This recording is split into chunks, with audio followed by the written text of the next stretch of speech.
I can't actually see the other people who are here. It looks like we have 36 citizens who've joined us today. I'm really happy to greet you all. I'm Pat Nelson. I am one of the co-chairs for the building committee. I am a former Willard School Building Committee member and a former Finance Committee member, so I come to this co-chair position with some experience, but with a real eagerness to see this project go through. And so I'm very excited we've restarted and that we have some community members with us here to hear more about our restart and where we're going. So I'm going to just turn it over now to Dawn Garelio, who is my co-chair, who has been co-chair since the beginning. I'll just point out that I came on just about a month ago to the co-chair position. Prior to that, I'd been on the communications committee. So welcome everybody, and thank you, Dawn. Thanks, Pat. Kristen, are you going to share the presentation? Awesome. Why don't you go ahead and do that, and I'll introduce myself while we're getting that pulled up. So like Pat said, I am Dawn Guariello. I am the co-chair with Pat now. Previously, Tim Holt, who for non-COVID medical reasons had to step off of the co-chair position. And Pat, as vice chair, thankfully was able to step into the co-chair role with me. So we welcome her with open arms, and her former Willard experience has been valuable to the entire committee. So this is the agenda that we're going to go through tonight. I'll finish introducing myself and then ask others to introduce themselves. But I am a community member, a parent. I have 2 kids, a kindergartner and a second grader.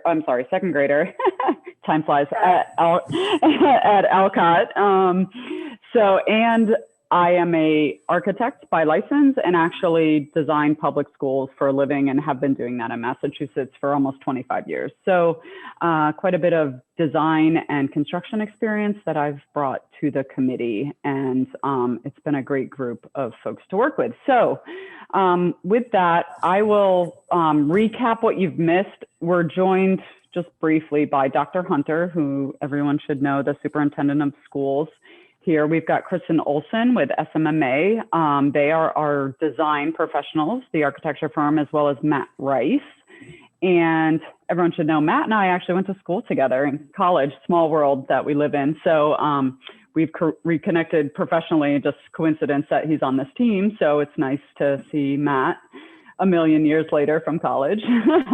And then we've got Peter Martini and Ian Parks joining us from Hill International, and they're our owner's project manager. They basically serve as a project management representative to the town of Concord. Is that everyone on the panel? I think so. So with that, I'm just going to recap some of what you may have missed if you haven't been following along. We started this process about 1.5 years ago, and we worked feverishly to try and move in the interest of time to get through a feasibility and schematic design process. And we were able to start that last fall. We hired Hill first and then SMMA in the fall. And then we started working with Lori and her educational leaders at the schools to start to identify what a perfect middle school for Concord would be. And we started laying that out in the spring and got to a preliminary scope and cost in about April of 2020. And as everyone knows, and if you follow along in design process, it's somewhat typical that you start out with the ideal and then you start to pare things down. And that's where we were in April and the beginning of May last spring, when COVID obviously hit about March timeframe. So that put us in a kind of a bind as far as we weren't quite done with the feasibility study. We were in a place where we needed to start to tighten up the building and some of our scope.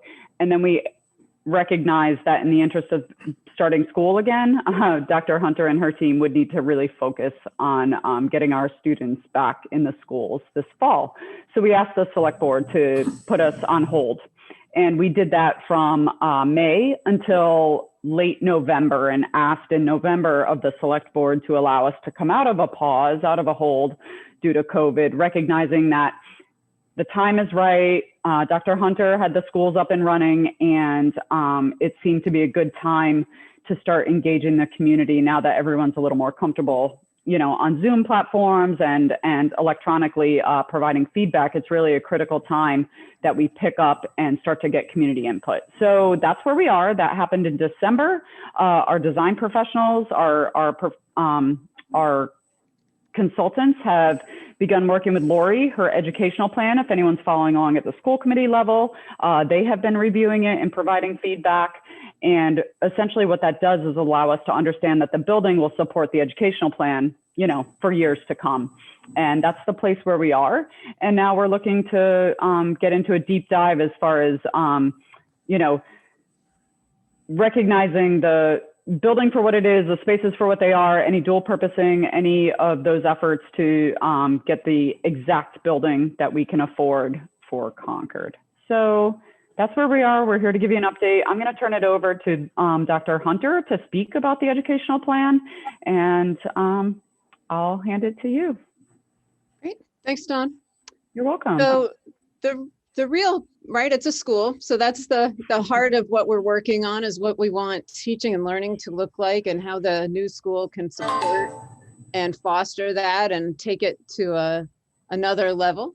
That work actually began over 2 years ago when a small group of us worked off of the original school committee work on building a new school, where we did some visioning work together. It was a small group of administrators, teachers, students, parents, and we really started to highlight what some of that vision was.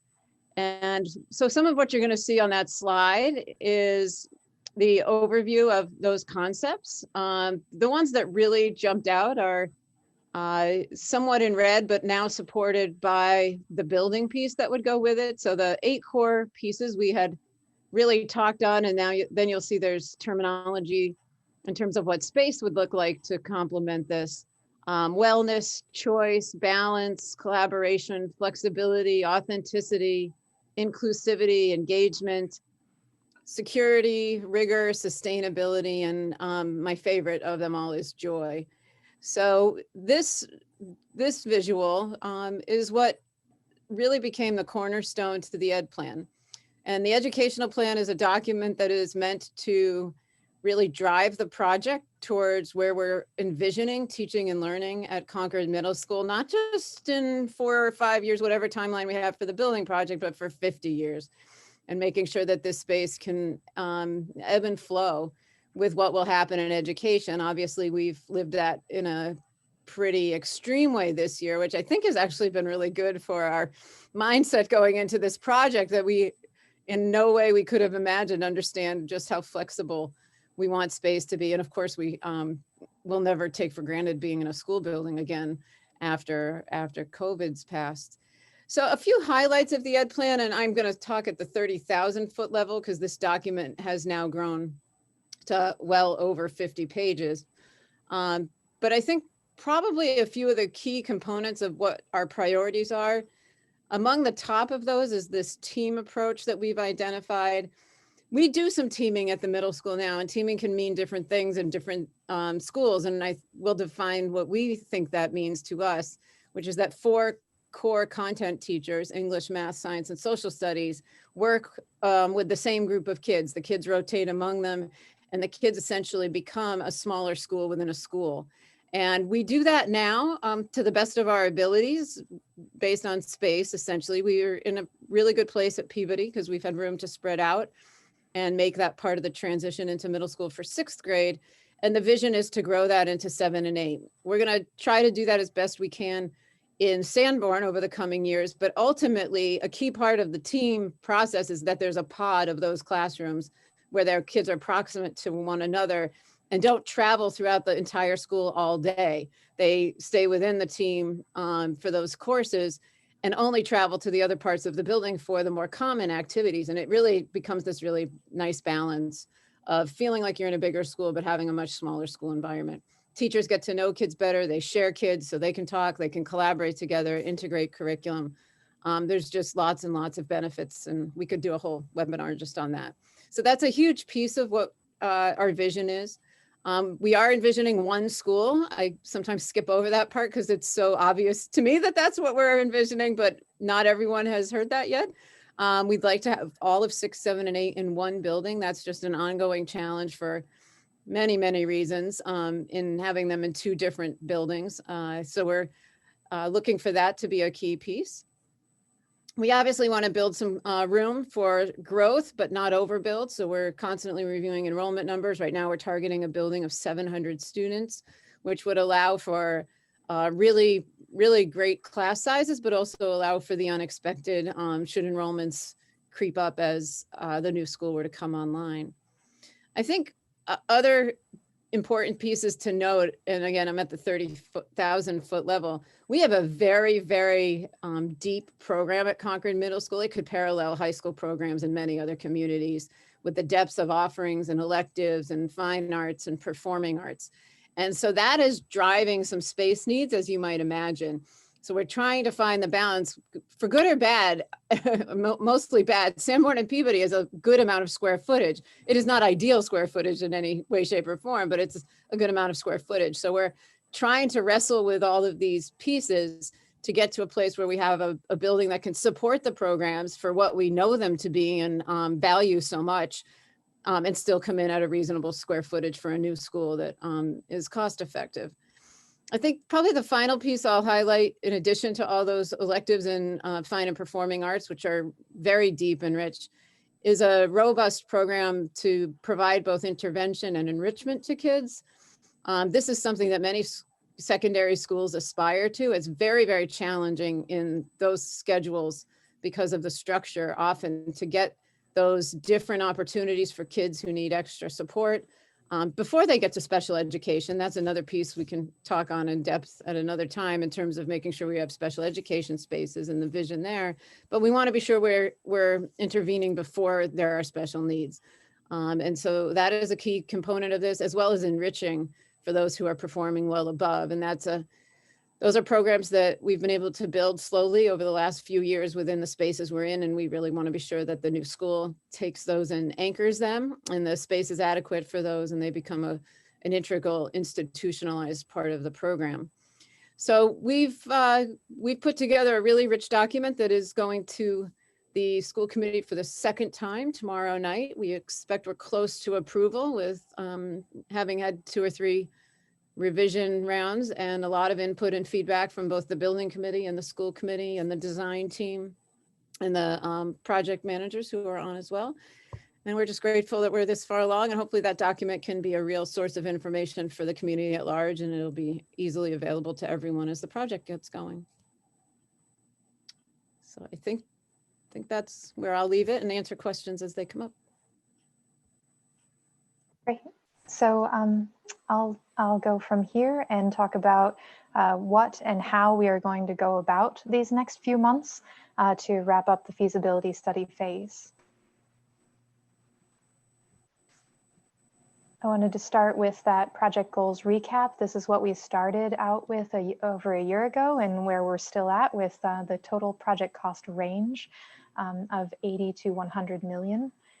As Lori stated, we need to be replacing 2 middle schools with 1 combined middle school in grades 6 through 8. The design enrollment, 700 students is planned. Team teaching model of the utmost importance. And then we know that our base sustainability goal is net zero energy, with aspirations to do more as the budget permits. But again, just keeping in mind that our primary goal is to consolidate the 2 middle school populations into a single 21st century learning facility. In terms of overall timeline, we're about 1 month into our process here, and it breaks down into these larger buckets of time, where in these first 2 months, our focus has been and will be defining the space summary, revisiting the space summary that we left off with last year, and also redefining and revisiting the project requirements. At the conclusion of that information gathering piece, we'll move into the concepts of floor plans and site plans.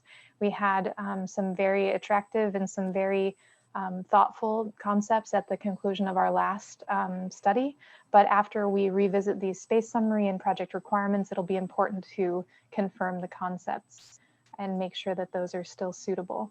And then after that point, we'll be working on just documenting the process through the report. This slide shows that we're engaging the building committee at regular intervals at very critical decision points, and I'll talk about those a little bit later in more detail. And then similarly, we're always folding into the process, coming back to you all for community input in these 4 larger forums over time. The process in general is iterative.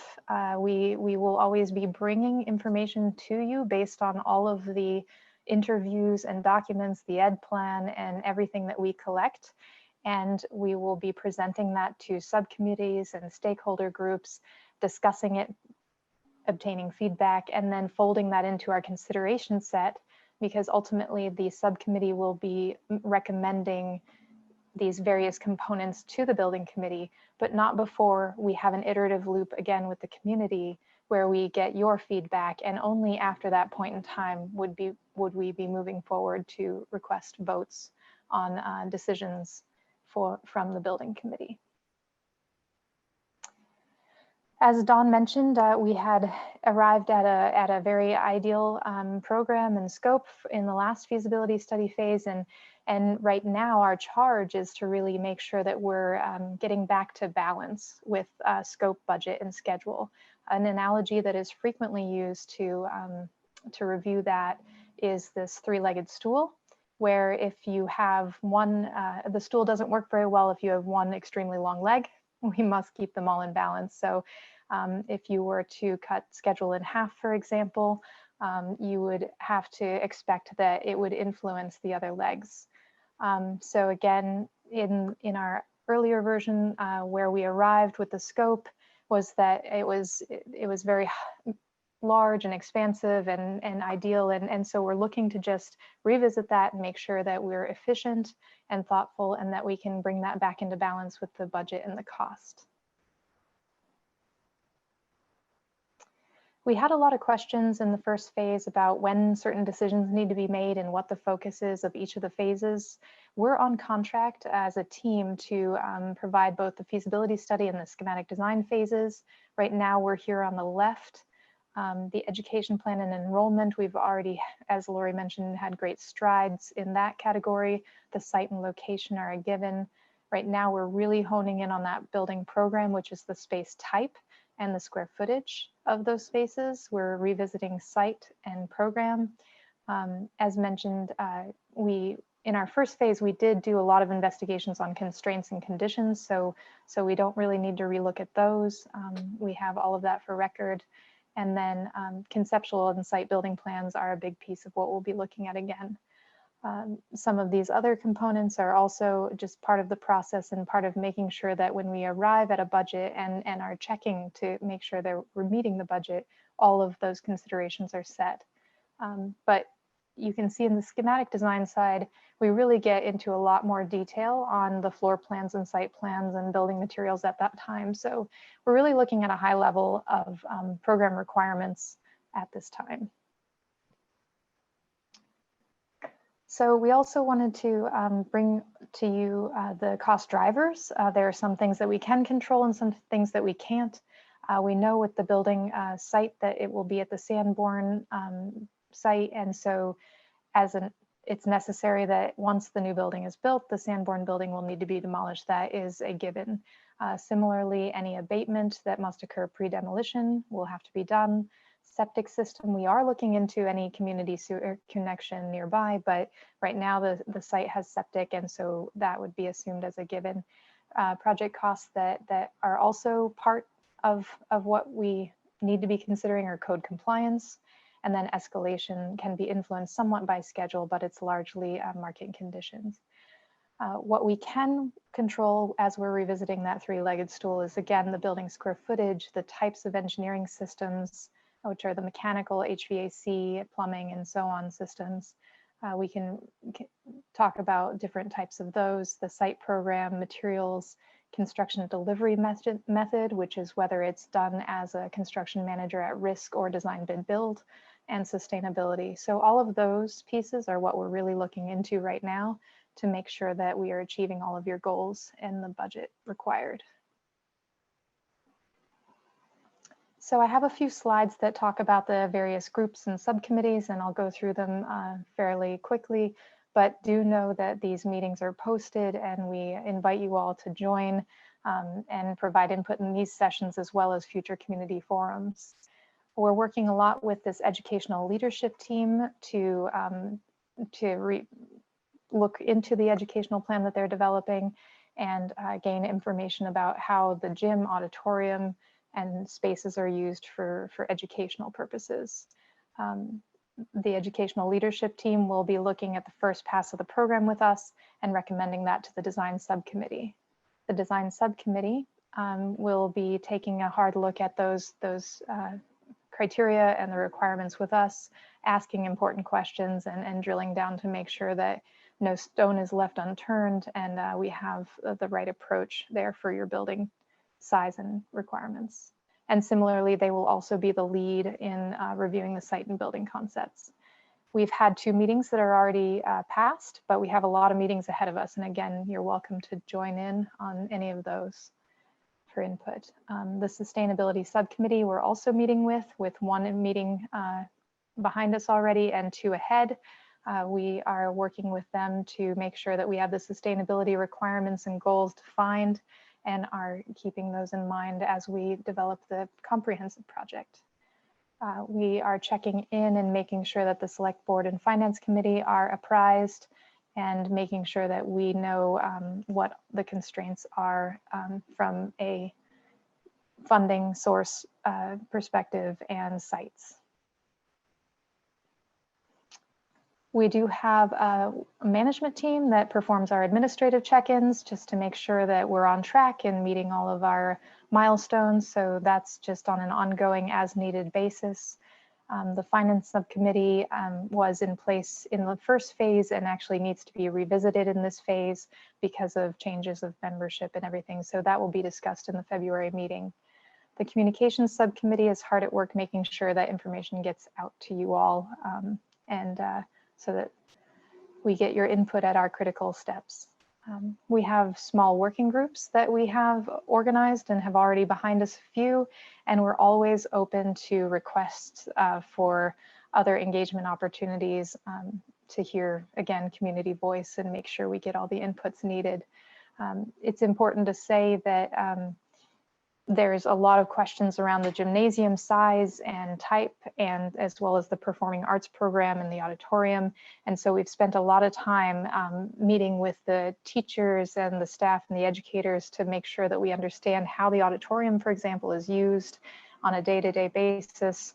And then also we are taking into consideration how the community uses it, and similar with the gymnasium. And then lastly, just a note again toward those 4 planned community forums. We're here at our first community forum, and it's largely informational.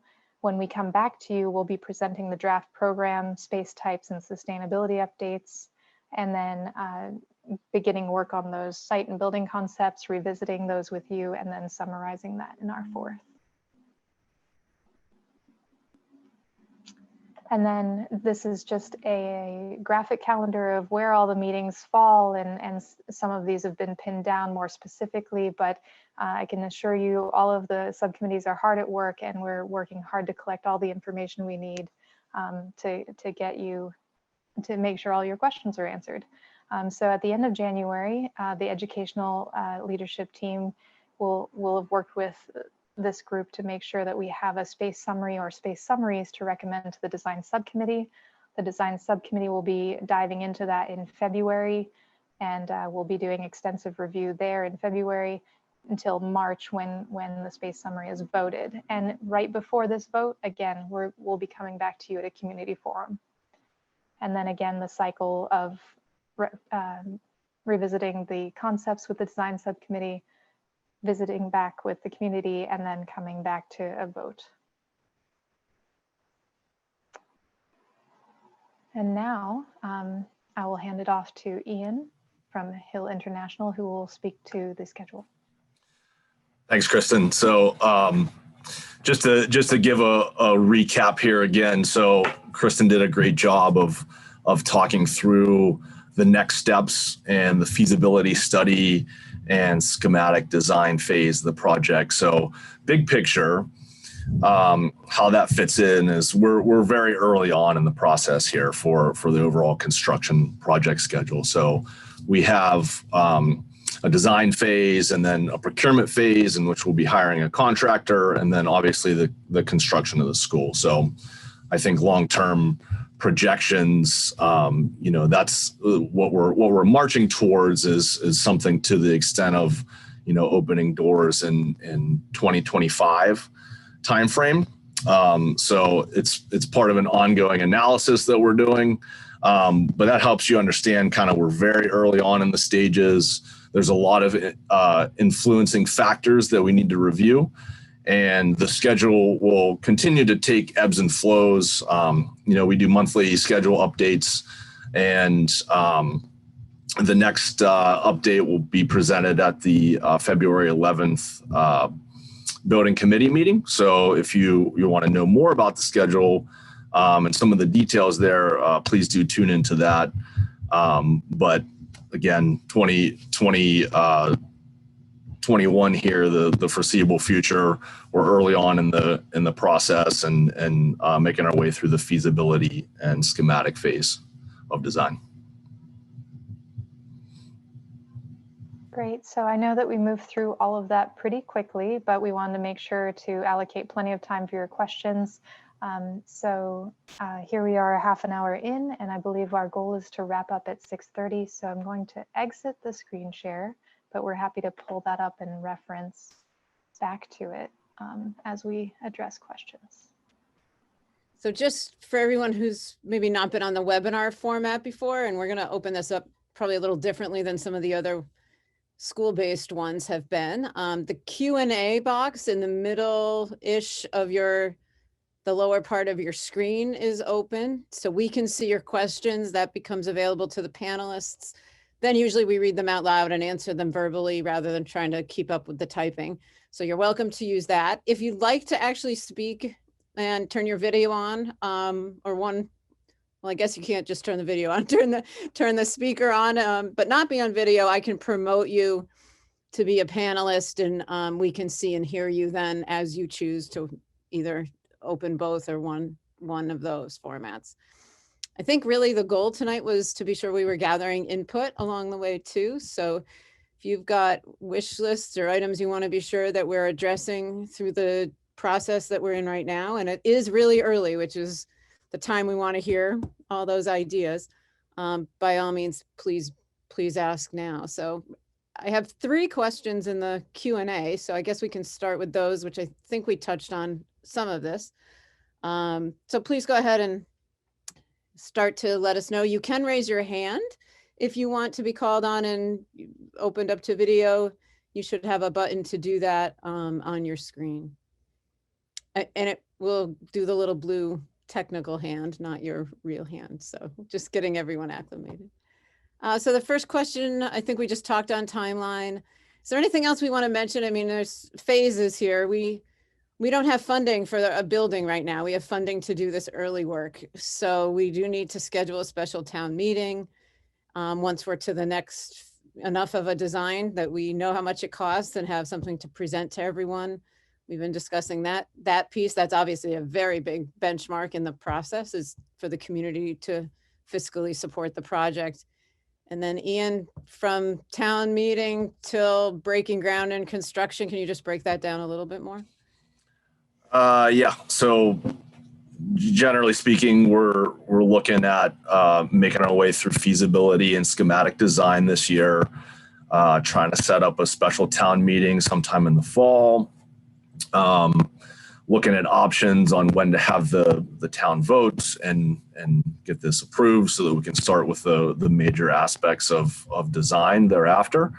So the design would take you through 2022, and then you'd be building 2023, 2024, and then doors open sometime in 2025.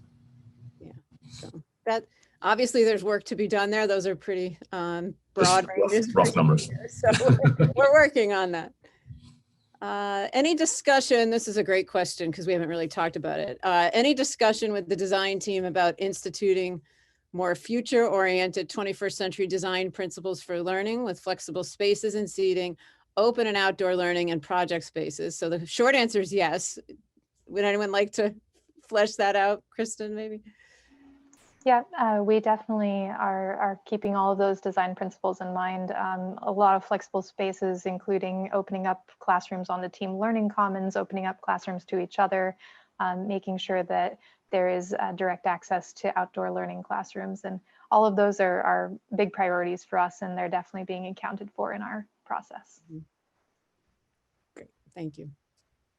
And just so everyone knows, that's what I live and breathe. So I will make sure that Kristen and her design team are, you know, keeping that in mind as we move through the design process. So I'll be watching. That's less so schedule is what I do. I do more design. So that'll be the part of the project where I get really excited and try to push them as far as, you know, what we're capable of. So absolutely, we're talking about it. And I'll just note that as part of the beginning steps of this, way back last summer, the committee had the opportunity to visit a number of middle schools that had some very exciting of building and space. The common rooms, the flexible space, classrooms opening into classrooms. Having been in all of the schools in Concord with my children and going through the Willard project, it was just so exciting to see how school form and function has developed. So we've all tasted it, and we're very excited about it. Yeah, thanks, Pat. There's an offer to volunteer here. I think we're still working on what those needs would be, but by all means, maybe just email me for now and we'll get that list started, because you can tell this is going to take an awful lot of input and hands on deck. So thank you for that. A question about going into more details about the stool legs, the 3 legs, and how badly does our feature appetite exceed our budget? So anyone want to tackle some of the things we're actively working on right now? I think that's well phrased about where we're at the moment. The wish list and the cost coming together. I can say that it wasn't too bad. The feature appetite exceeding the budget wasn't anything that isn't something that we can manage. I think you know, the slides had trade-offs written all over them, and that is true, but I think that all it's done is it's really pushing all of us to make sure that we're very efficient and thoughtful in how we use spaces and how we locate them, and how, you know, what's adjacent to what and how we can maximize everything. So I don't think that, you know, if we were talking about big sacrifices, we might be having a very different conversation this evening. But we do believe that we can work through balancing a lot of those scope and program items to get back to your budget. Yeah, we're making great progress on that discussion now as we speak. How can you achieve net zero and have gas heating? Some sustainable questions. So I think that was actually a bullet in the feasibility and schematic design slide that was a little bit ambiguous. It's really the decision needs to be made if you're going to do all electric or have gas heating. And so our current plan is all electric facility, including the kitchen.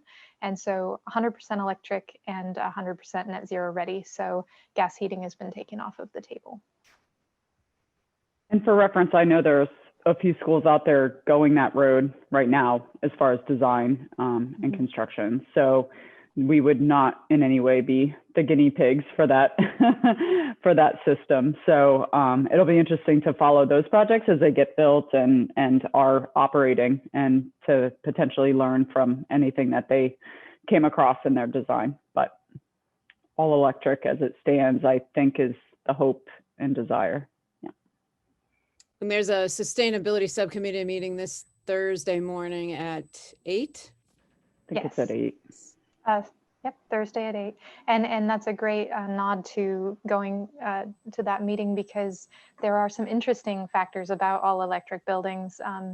The generators, for example, the backup generators are not all electric. So where, it's, and the kitchen, we have opted for all electric. Some schools don't. Some schools opt for all electric, but with a kitchen that isn't. And then another interesting piece to talk about is the science rooms.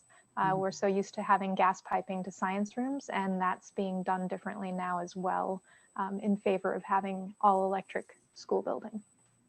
Right. And just, I think I want to be sure everyone knows where to find these other meetings that we're referencing. The easiest way to verbally tell you is to go to the Concord Public Schools webpage, and on the top menu bar, there's a CMS Building Project tab. And if you click on that, all the meetings, the subcommittees have their own tab on the left, and all the others are listed. They're also on the Town of Concord posting for all public meetings as well, if you go to that calendar. So either of those two sites. I think you just mentioned the kitchen being all electric or not. So we're aiming for that as of right now. A little more on the sustainability subcommittee meetings on the 28th and the 26th of February, discussing design requirements for the design of the new school. Do you want to go into any other depth on those agendas? Sure. In general, for this first 2 months, the way we modeled most of our meetings is that the first one is that bringing information to each of the subcommittees. The second is we will have gathered feedback in that meeting in between the first and second. So on the 28th, we're going to be answering a lot of questions that the Sustainability Subcommittee asked of us, and also beginning to shape the recommendation, because the third meeting is intended to be really putting into writing what the recommendation will be to the building committee.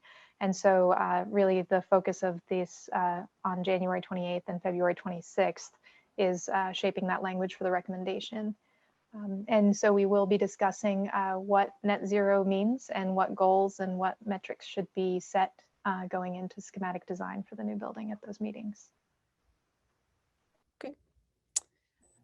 This one's focused on interiors. Please consider healthy interiors when selecting interior finishes, materials, and furniture, meaning low chemical, following healthy hospital initiative guidelines. I don't know if any of the design folks here want to talk to that and what your typical practices are to furnish schools these days.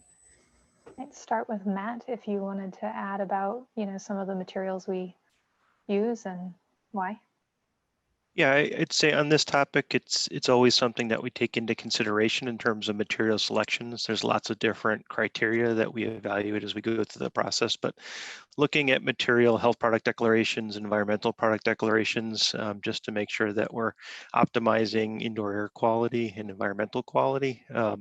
Right off the bat, in terms of making sure we focus on materials that have low amounts of off-gassing to them initially, and then sort of provide the best and healthiest long-term environment within the school is certainly one of the goals across the entirety of the project.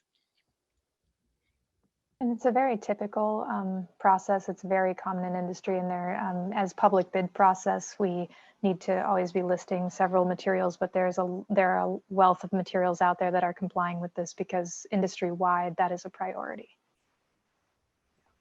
I know my firm's doing a lot of red list free spec writing, as well as a lot of people, myself included, taking the Parsons Healthy Materials course that's out there that they're offering now. So I can, when that time comes, be a resource too for, if anyone's got materials that they want us to look at or to consider or not consider for different reasons. So they'll, Sims is well capable of making these decisions, but if I'm aware of anything, I'll be sure to point it out as far as our research as well.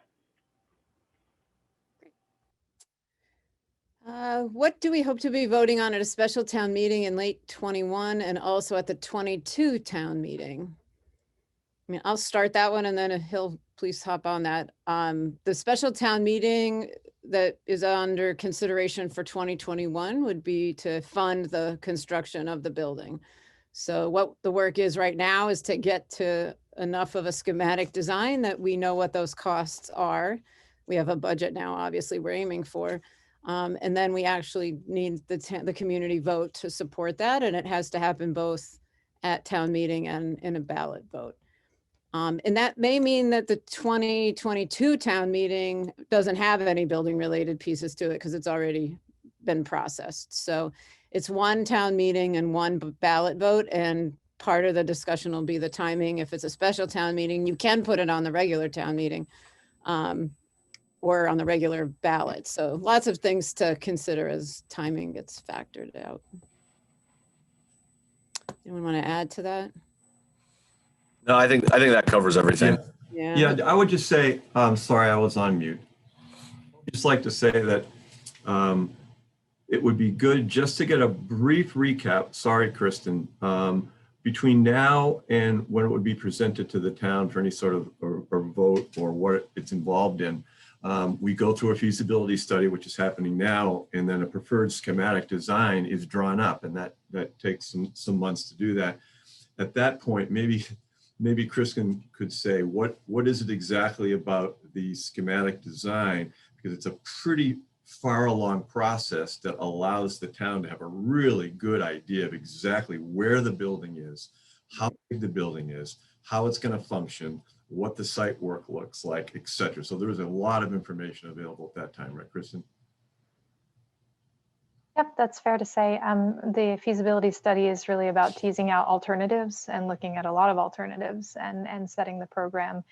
During schematic design, we do a fair amount of refinements and narrow that down a little bit to come up with an estimate with some more confidence.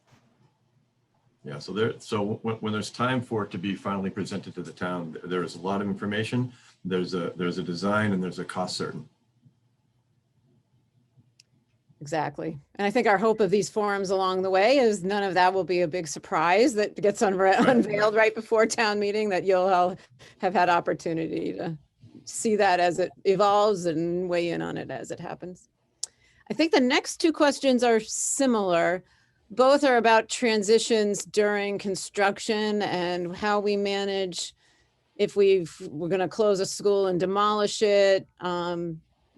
How to, are we putting all the kids in Peabody? I'll let others answer. I won't rattle off what I know. I'll let anyone who's done this before want to talk through the plan. Yep, so I'd offer to Matt if you'd like to talk a little bit about building on a site adjacent to an operational school. Sure. Yeah, the short story is we do it all the time. I mean, there are ways to do it that are safe, and that's really the primary consideration that everyone takes into account from the beginning of the process when we undertake construction adjacent to an existing building. I'd say the positive things, while we haven't landed in exactly where the new building is going to be positioned on the building, there's a good chance that it will be a fair distance from the existing building, and that physical separation makes things a little bit easier in terms of ensuring the safety. That being said, we have also built buildings that come within 15 or 20 feet of an existing occupied school, which certainly adds challenges, but they're not insurmountable challenges. My last district, it was 8 feet, Matt. The old building. So yeah, there's lots of great examples out there. It does take a lot of concerted effort involving the fire department, as well as the building department, as well as the school operations staff, just to make sure that all the on-site circulation can occur in a safe manner, as well as allow all the access that the construction team needs to make sure they can build the building in an efficient manner. Yeah, having lived that, I think the thing that I noticed the most, once the kids are in the building, it's a little loud or whatever, and you manage that. The biggest part is the ongoing shifting of traffic patterns and things like that, depending on the stage of construction. So, and just so everyone knows, Peabody will be an asset for the town. That will be a different separate discussion for the town officials to have. We will be returning that school once the new building is built. Was it simply stated that Sanborn will exist in its current form? We will build a new building on the site. The students will move in from Peabody and Sanborn to the new building, and then we'll take down Sanborn and replace with fields, parking, et cetera. So just for the simple explanation of how, I mean, that's like years in the works, right? But that's essentially what we're planning on doing. So in its simplest form, there will never be a student in a construction zone, if you will, on the same site, but it will be completely fenced off and separated. No, parallel traffic as far as coming and going. It'll all be separated as if it were two different sites. So just to ease parents' minds, Yep. That's the simple plan. And it does happen often, and they'll make it work and make it work safely, which is most important. Right. Thank you. Clarity on the time of the sustainability meeting. It's 8 a.m. We do a lot of early morning meetings, 7:30 or 8 o'clock. So, and if you can't attend live, they're all recorded and posted. Usually MMN covers them. Tonight they're not here, so we're going to provide the recording to them. But usually, if you can't watch in a synchronous way, you can always watch later on. Considering any design changes given COVID and future public health crises, certainly. We've learned a lot about how flexible spacing needs to be and how the impact of health can have. I think, is it changing the entire scale of the building and the approach? No, but I think we're definitely building in a deeper understanding of what flexibility needs to look like and the ability to manipulate and move spaces and multi-purpose them and use them differently in a way we couldn't have understood prior to COVID. So I don't know if the design team wants to add to that. Yeah, I think on the mechanical side of things, the mechanical system is one area that we see that there's some potential alternatives that can be considered in terms of trying to improve the air quality or sort of cleanse the air quality to a different degree that we now know can be effective in terms of dealing with any kind of virus. So that's one consideration. There are some additional recommendations that are also brought to bear that focus on the nurse's office and how to create a safe environment there, essentially by creating airlock spaces to provide isolation in the event that there is a positive case that's identified, just to make sure that you can contain whatever potential spread might occur. And then I think the focus, actually going back to the 21st century learning goals as well, and sort of that integration and connection to outdoor classroom environments, that's very much at the forefront of how we may deal with potential virus considerations as well.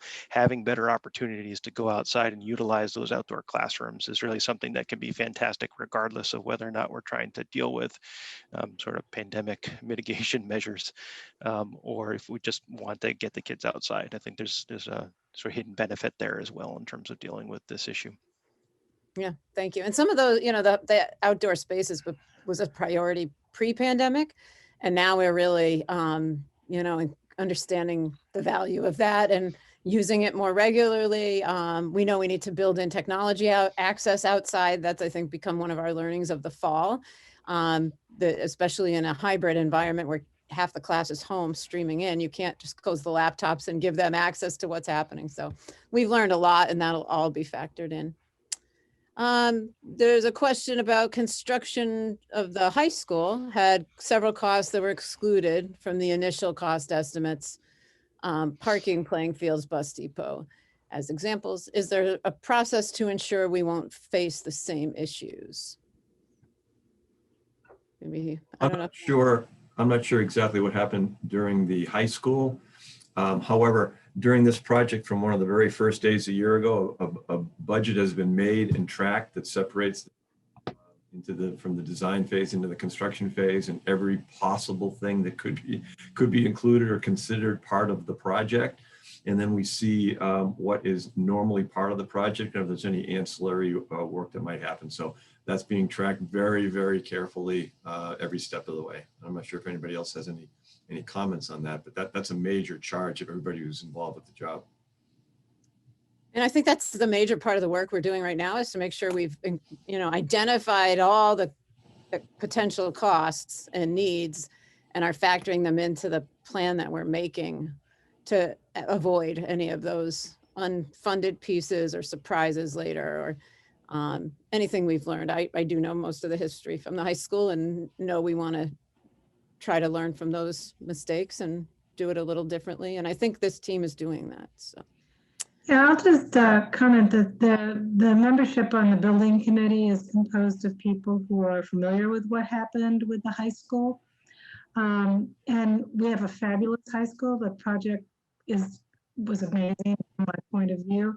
But everyone is keenly aware that there can be bumps in the road, and we want to avoid any serious bumps, like some of the things that came up during the high school project. But it's a committee that's pretty well aware and pretty keenly wanting not to be the committee that these things happen again. Yeah, I think that's the time that's getting put in now while we're in this early planning stage to try to stay very proactive. Yeah. So this is a site-based question. Can you please share an update on the plan to keep the current mature trees on the site for recreational shade, conservation, aesthetics, consideration of the bordering wetlands, great wildlife for an educational context and energy climate needs? Are there plans to remove any trees? What is the plan of replanting age equivalent trees for any that are removed? I can say it's a little bit too early to be getting into the detail on this, as we haven't developed the site concepts again or revisited them. During the earlier feasibility phase, there was one of the concepts that was reviewed by the building committee and project team did extend somewhat into the forest, and that was actually pulled back and turned and brought back up to the more clear plateau. So I think you know, we are constantly revisiting and reviewing the concepts to find the right balance. I think that one of the challenges of this site is that the buildable area, as we call it, is very, very small, very limited to be working with the space that is not occupied by the existing school. Most of the trees are on a very steeply sloped portion of the site, which makes it less buildable inherently. So we may approach that edge just to have enough room for your play fields and parking and things. But I would say I would not anticipate any extensive work in or around the forested area. But we'll definitely report on that later. I was just going to follow up on that and say we'll do our best to be sensitive to that. And to Kristen's point, a lot of the mature trees are on the steep slope, which we're hoping to not have to go very far into because of the, you know, the cost that you incur when you have to, you know, build onto a slope. So we will do our best to be sensitive to that. And the hope is that we're building adjacent to that, and that a lot of the views are of the treetops and, you know, the mature plantings that exist off the not opposite the street side on the site. So thank you for that question. That's a good one. Question about private philanthropy allowed similar to the library. You know, Concord's got a history of some very successful private-public funding partnerships. That isn't under discussion right now. I think we're early in the process here to actually be to the full-out money discussion. The high school project, the community raised funds for about 3/4 or a little more of the field costs. Maybe, I guess, is the answer. I don't know that we're going into it with that mindset. I think we've got work to do to decide if that's a necessary consideration or not, but maybe. And certainly we're aware of some successful projects in town that have operated that way. Are the funds previously authorized for the feasibility study still sufficient, even with the project pause and restart due to COVID? So that would reference the 1.5 million we received at the 2019 town meeting, which are funding these current steps. Anyone want to talk on that? Right now, we're in good shape. I think we're always projecting out with what it's going to take to get from here to the end of schematic design and reviewing that. That's the work of the finance subcommittee, is to monitor that. Really, that's their prime task. So we seem to be in good shape, but we're always watching that and certainly still will. I don't think we'll be too far off of where we started. And if we are, we're going to figure it out within the budget, not go back to the town for more money. And then just the last comment here is a positive, and thank you for the transparency and communication. Someone new to Concord and really glad to see how this project's getting off the ground. Anyone want to raise their hand or speak on camera or even off camera? No? All right. Any closing words from the panelists or other things you had planned on the agenda tonight? I just want to say thank you as co-chair. We're doing a lot of work, you know, in meetings and getting this project underway. And we really want to say thank you for your time and thank you for your participation. And there's a on our website, you can email us if there's something you remembered later tonight or next week or any time throughout the process. All of us get those emails and someone will respond to you. And there'll be more forums. I think there's 3 more or 4 more? We have 4 total. This is one of 4, right, Kristen, and through the spring. So please come back out. And I think my emails, Pat's emails, they're all on the website. So reach out if anyone's got questions, concerns, needs something answered. We will do our best. So thank you for your time.